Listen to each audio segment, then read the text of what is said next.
2012 से लेकर के 2017 तक सरयू परियोजना पे काम नहीं हुआ।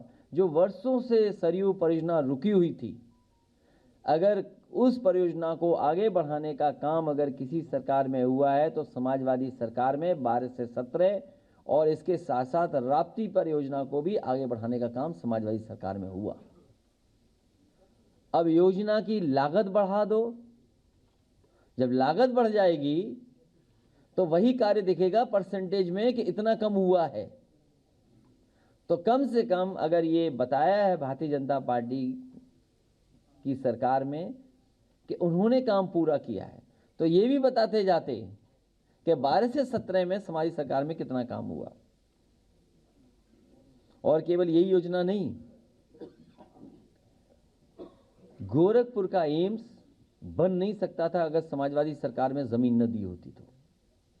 मुझे याद है, जो सबसे पहले जमीन चिन्हित की गई थी, वो जमीन पर भारतीय जनता पार्टी ने खुद अपने कार्यकर्ता से पीआईएल करवाई थी हाई कोर्ट में।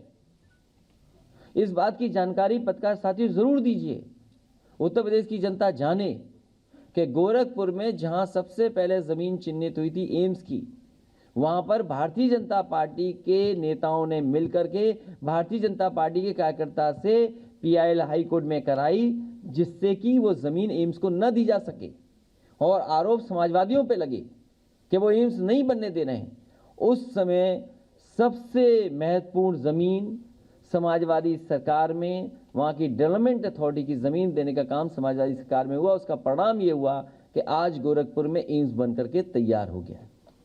और यही नहीं, गोरखपुर मेडिकल कॉलेज में 500 बेड सुपर स्पेशलिटी और दूसरा 200 बेड बच्चों का जैपनीज इंसेफेलाइटिस के लिए आईसीयू का बनाना भी समाजवादी सरकार में काम हुआ।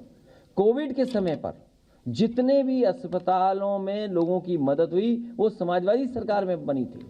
और इसके साथ साथ मैं ये कह दूं कि जिस समय बहुजन समाज पार्टी की सरकार थी, कांग्रेस की सरकार लगातार मांग रही थी कि एम्स के लिए जमीन दी जाए, लेकिन किसी कारण वो जानकारी में नहीं है कि किस कारण जमीन नहीं दी जा रही थी।